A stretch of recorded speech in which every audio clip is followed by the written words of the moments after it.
are your tutors for today, and we will be teaching you linear programming using Simplex method.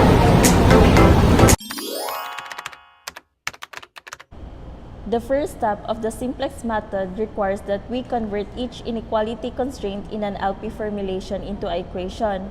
So we formulate the Rancher product mix problem as follows. Minimize z is equals to 0.8 x1 plus 0.5 x2 subject to constraints.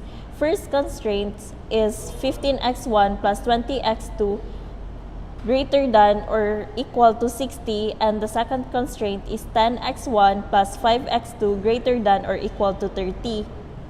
To convert these inequality constraints to equalities,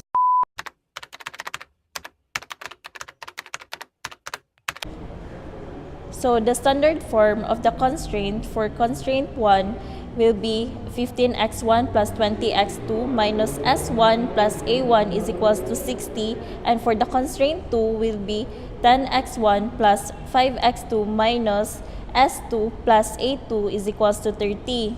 To simplify handling the equation and objective function in an LP problem, we place all the coefficients into a tabular form. We can express the preceding two constraints for Cj, solution mix, and the value from the standard form. We have x1, x2, and so on. For Cj, we have m, since it is the value from the artificial, and we chose the a1 and a2 from the artificial since we need to eliminate the artificial variable first. So we get the values from the tableau form from the standard form of the constraint, which is 15, 20, 1, and so on. In getting the Cj, we multiply first the Cj column, which is m, times the value 15 plus the value m multiplied by 10 is equals to 25m, and so on and so forth. For Cj and Zj, we subtract 0.8 to 25m, which is 0.8 minus 25m, and repeat the process. In the PC, we will first find the greatest negative. So it will be 0.5 minus 25m. In getting the PR, we will first divide 60 divided by 20, which is 3, and the intersect of PC and PR will be 20, and it will be the PN. So in solving for the new row, we use this formula. The number in new row is equals to the number in old row minus the number above or below the pivot number times the corresponding number in the new row. First, we solve for the new row of x2. So x1 is equals to 15 divided it by 20 is equals to 3/4, and so on. And for the new row for a2, x1 is equals to 10 minus 5 times the 3/4 is equals to 25/4, and so on. In developing the second tableau, we input the new x2 and a2 values as solved in the previous. So to get Zj, we multiply the Cj column to the value 3/4 from x1 plus the value of Cjm times the number of value in x1, which is 25/4, and then so on and so forth for the next columns. Next, to get the Cj minus Zj value, we need to subtract the Cj row to the Zj row. So we now have 0.8 minus 3/8 plus 25/4m, and then we do this to the next row for the Cj minus Zj. To choose for the pivot column, we need to look for the largest negative that would give the largest improvement. So in this case, we have 17/4 minus 25/4m. So next step is we need to look for the pivot row. So to get for the pivot row, we need to divide quantity to the columns belong to the pivot column. So we have 3 divided by 3/4 equals to 4, and 15 divided by 25/4 equal to 2.4. So we need to choose the smallest value. So this is our PR, the 2.4. So to get the PN, we need to choose the value that would intersect from PR to PC. So we have 25/4 as our PN. So in finding the new row x1, x1 is equal to 25 over 4 divided by itself equals to 1, and so on. And for x2, x1 is equal to 3/4 minus 3/4 times 1 is equal to 0, and so on. Next, to get the Cj minus Zj, we subtract the Cj row to the Zj row that we obtained, and so on. So in minimization problems, an optimal solution is reached when all the numbers in the Cj minus Zj row are 0 or positive.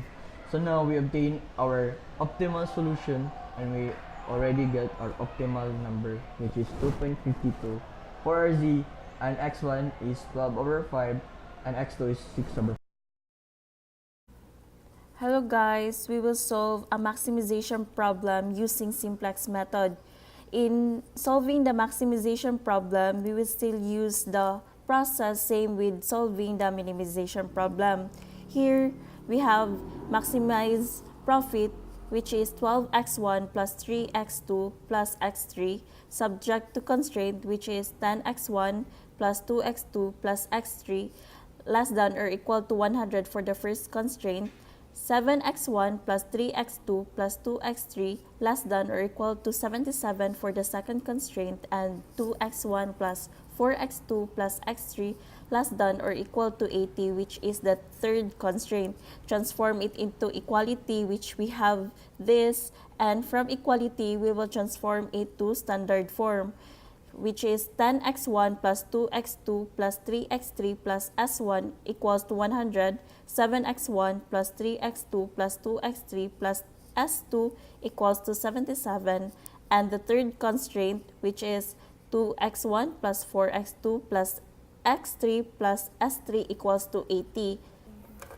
So in completing the first tableau, we will put the CJs, the solution mix, and the values from the standard form. In getting the Zj, we will multiply the Zj 0 to the value of 10 plus the value of 0 from Cj times 7. We get 0, and we do the process.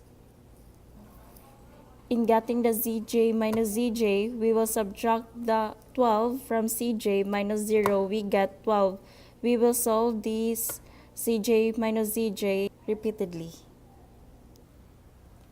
So in solving for the PC or the pivot column, we will identify the largest positive from the Cj minus Zj, and we have the 12. In getting the PR, we will divide each that belong to the pivot column, which is 100 divided by 10 equals to 10, 77 divided by 7 is equals to 11, and 80 divided by 2 is equals to 40. And we chose the 10 since it is the smallest value from among. In getting the PN, we will look for the intersection between the PR and the PC, and we get 10.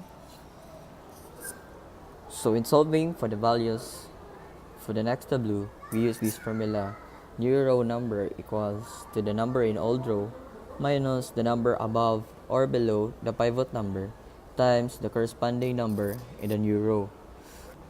So in solving for the new row for x1, so x1 equals to 10 divided by itself equals to 1, and so on.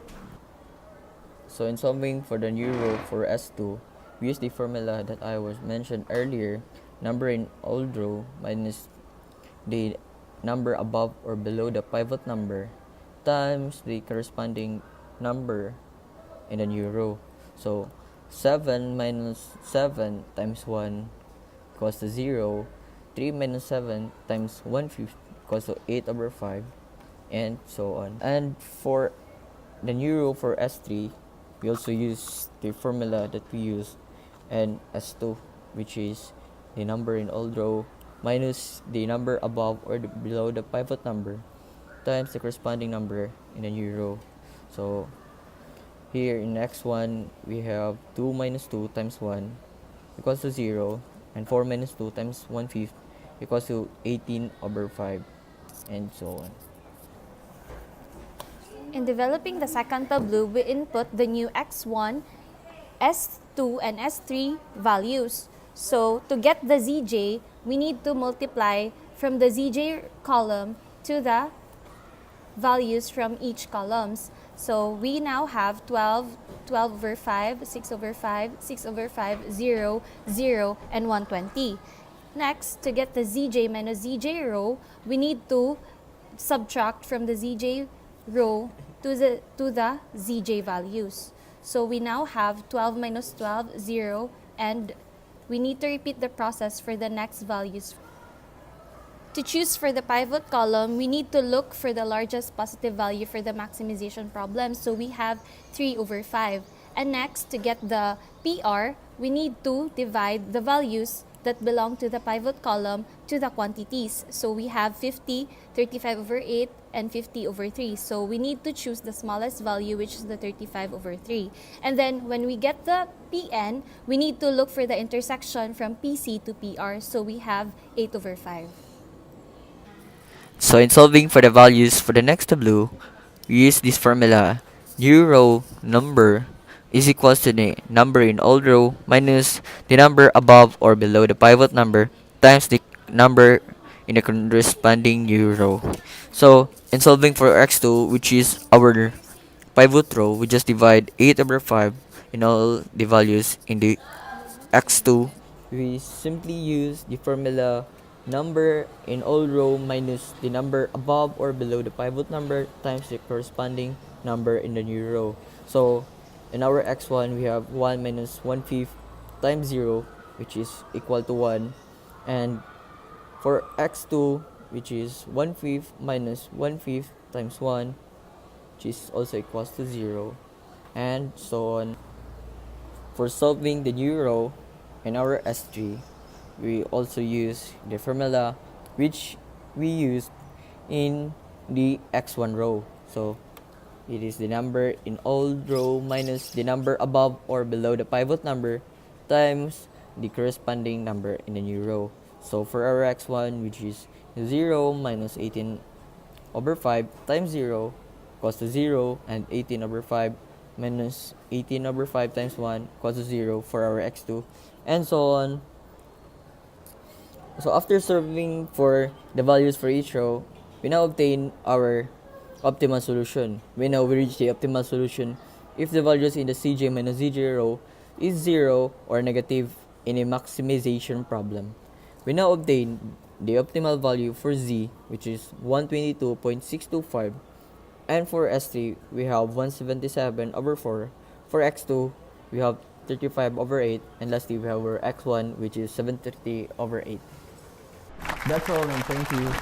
Please click the like button below and subscribe. Thank you.